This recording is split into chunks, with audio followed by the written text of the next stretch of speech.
Good afternoon, viewers. Welcome back to Sahara TV. I'm Adeola Fayong. For some weeks now, we've been talking about the state of education in Nigeria, and today is the third part. Before I go into that, I wanted to read a quote for you by Henry Adams. He said, "A teacher affects eternity. He can never tell where his influence stops." So today we're talking about lecturers in our Nigerian schools. We're talking about the good, the bad, and the ugly between lecturers and students in Nigerian schools. And like the quote says, some of these lecturers have influenced their students beyond what you may know on the surface. So today we have a lecturer from a Nigerian university, Dr. Uzoma Okoye, that would be joining me to talk about this issue. And right after her, I will have another professor that is based here in the U.S. to talk about his experience.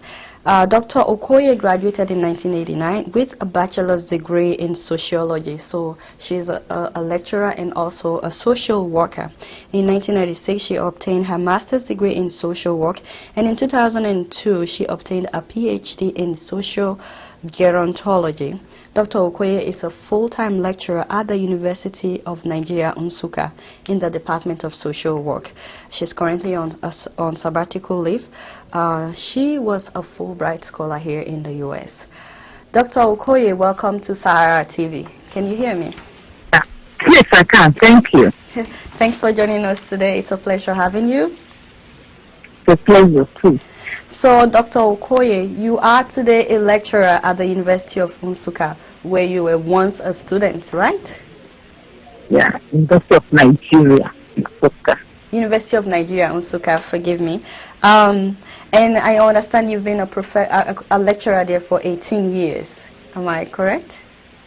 Yes, yeah, 18 years. Okay, so can you tell us what has changed since the time that you were a student at the University of Nigeria, Nsukka, compared to this time that now you are a lecturer? What has changed in the way that professors and students relate from when you were a student to now that you're a lecturer? Okay. One of the things I noticed that has changed is that when I was a student, we were not very familiar with our professors. You either call them Dr. This or Dr. That, and you don't just walk into any professor's office without appointment. I would rather say we are afraid of our professors. We kind of worship them. They have this aura around them. But today it has changed. Students will always push you down on the staircase as you're walking, and they don't even want to know who you are. They don't care. Maybe because the number has really grown. Then we were very free in our classes. Every lecturer, they know you by name. We were like, maybe in a class would be 30 or 40 at most. But today you can hardly go to a class of 100, or they're in 200, 300. So maybe that's why. So apart from the respect level, what about in terms of the way they related with each other?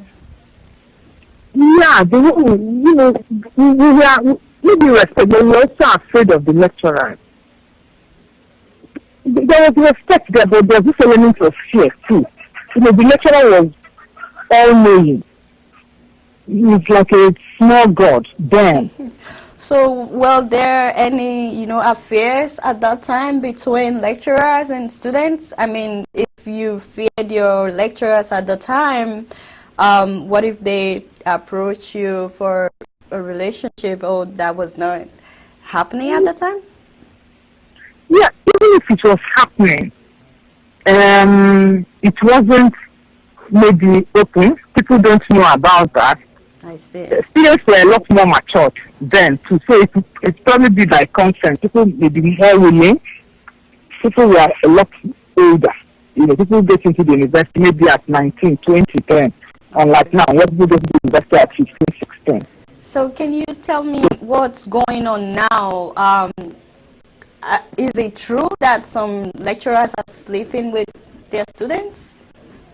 I cannot say whether it is true or whether it is not true, but there are, let me just tell you, the population in the university has grown. Okay. Because the population has grown, we also have need now for more lecturers. That being the case, everybody is now a lecturer. Unlike before, where people who made the best grades, people who have first class, people who should be there are there. But now, because we have need for lecturers and they are not there, it's like an outcome affair. Okay. And so, people that shouldn't be there are introduced into the system. So you can imagine what happens when you introduce people who shouldn't be there into the system. Let me ask another question. Are there some students, particularly female, that would try to do anything just for them to have good grades, even if it involves going out with a lecturer? Yeah, it's also part of what I was saying before. You find that the system as a whole is bad. When you are blaming the lecturer, you also have to blame the student. People believe in Nigeria that once you come into the university, you must graduate. But I know that in some other parts of the world, if you stay for like 4 years and you can't graduate, you get out and look for something else. And so because of that belief that you must graduate, people do all kinds of things. I was telling somebody a story about when I was sharing an office with a male lecturer. Okay. How, I leave for home by 2 because I had to go and get my children in school, then I go home. But that day, I don't know what happened. I didn't go home on time. I stayed around until about 4:30. And this girl thought I had gone and walked right into the office with just, I think I'll just call what she had a scarf, a see-through scarf, not a dress. And when she saw me, she ran away. She didn't know I was in. She came to see the male lecturer, because the guy, they say he's very strict and all that. So it's not just, to be honest with you, sometimes I pity male lecturers. Wow, so you pity male lecturers, you said? Yes. Sometimes I do. I wonder, for some of them who are really not strong, I wonder how they cope. You really need to be strong when you look at the quality of what we even have in the university called students. Do you mind finishing that story for us? What happened when she stepped out after seeing you? I ran after her. Okay. I went after her and like, come, you want to see Doc? Come, I'm inside, come and see us. And she just kept going. I knew her, she was my student, And since the next time she sees me, she will kind of go the other way. I see. But it happens. Does it have... It's just one experience. Okay. Does it... okay, so you went after her. Did you ever have a conversation with the lecturer that she wanted to come and see almost naked? She had always told me what normally happens each time I go home. Okay. And sometimes I will argue with her that she's trying to paint these girls black, that she's trying to show that these girls are after her. Each time I come and say, Dr. Okoye, you don't know what happened there today, these girls, and I'm like, it's not true. So that day I saw it with my eyes, and I see. So he wasn't... I'm sorry, I doubted you all this while. So that particular lecturer was not into things like that for him to be telling you? No, but good. He was not. Okay. Because they see him as somebody who is very strict, who is unshakable and all that. So they try all manner of things. So Dr. Okoye... I believe until I saw it. Dr. Okoye, I know you are a lecturer, right? And, I honestly appreciate all that you have said about the students that try to do anything by all means just to get good grades. But are there some lecturers that encourage things like this? Definitely. Yeah, definitely. But I told you that in a system where you have shortage of staff and you now have to employ anybody, people who ordinarily wouldn't have become lecturers are now lecturers. Definitely. In such a system, you will find that people who think they are just there to maybe sleep with girls, get free money, just get their salary, and they are really not academics. So, but what is the school doing about this? Because obviously they know that this is going on. There's a lot. There's a lot. For example, I know in UNN, over the years, there has been sack and sack in a series of, sack of lecturers. Okay. In fact, the university had even gone, I think there was somebody they had to, because, sometimes it's your word against mine, in this kind of thing, usually your word against mine.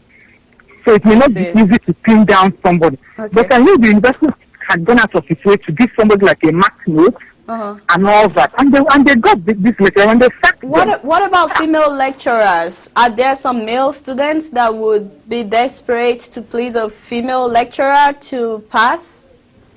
I've been a female lecturer for 18 years and I've not heard that.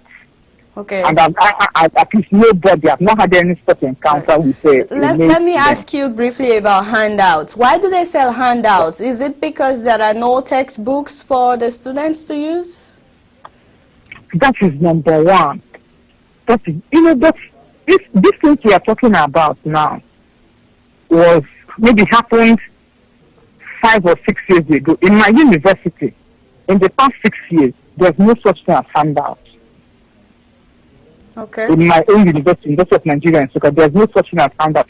And before it was like the way it was, but now, when the thing got so rampant, you find somebody selling like 2-page document that students cannot even read for like 1,000 naira. I see. I'm just curious. Did you ever sold any handouts before they changed the law? Did you ever sold any? It has really changed. I'm just curious. Did you at any time sell any handout before they changed the law about that? Myself? Yeah. Yeah, if you're teaching. But usually what you do is you don't sell the handout. Even up to today, I still produce handouts. But you produce them and you give to students to make copies. I see. Okay, let me. I don't sell them. I produce handouts even to today. But usually what I do these days anyway is to ask them everyone to bring their email, address, and I forward it to their mailboxes. We have just 1 more minute, but let me ask you: you've been here as a Fulbright, person here in Boston. What are some of the things that you took back when you went back to University of Nigeria, Nsukka? What are some of the that idea of making my notes available to students on the net, making sure all my students have email addresses, and even the way I now make my course outline. Okay. If you go in the US, the course outline I make week by week. This week I'm going to teach this, next week I'm going to teach that. I thought that was really good, and I introduced it in my department, and most people, took after it. Oh, good. So this idea of having students also have their email address, I think I got that too. So let me ask you, being a social worker by training, are you practicing that apart from being a lecturer? Oh, yes. You cannot afford not to. Okay. Because the university system is full of problems. Okay. So there's no way. I'm first and foremost, I'm a teacher, all right, but I'm also a social worker. So people and I've handled 1,001 cases in my department. Students come to you, people you don't even know. Good. But because they know you're a social worker, you just walk right into your problem. What can you do and all that? Yes. And every day. I am. My last question is: I know you have children now in higher institution in Nigeria. Are you worried at all that? 3 of them. Do you have daughters? Yeah, I have 3 of them in the university now. Three daughters. Three. A daughter and I had a daughter and 3 sons. Okay. So are you worried that when your daughter gets to school, are you worried at all about what may happen when your children are in school? Well, I'm not worried because there is something about victimization. Okay. You find that most often people who are victimized are people who are not very intelligent. That's number one. Or people who want to get known. Some people are like that. You always want people to notice you. Want lecturers I see. to know you by the way you dress, by the kind of things you do. Or if you are not very intelligent, you fail a lecturer's course. Okay, you fail, you want to pass. Why not come into my office? Let's talk about, you know. I see. Or the way you dress to class. So I'm in the system and I know all that. Okay. Many of the students who have come to me with sexual problems, I have told them, what did you do to get the lecturer to notice you? The lecturer cannot just come and single you out. You must have done something. And he was like, oh, I didn't pass my assignment on time. So I now went to his office. He now said, okay, if you want to pass the assignment, you must do this. You understand? I see. Thank you so much, Dr. You must do something to, you know, yeah, to you have to have done something. I totally agree with that because I was also a student at the University of Learning. Thank you so much for joining us today. We really appreciate your time. Thanks for sharing your experience. You're welcome, Adela. Thank you.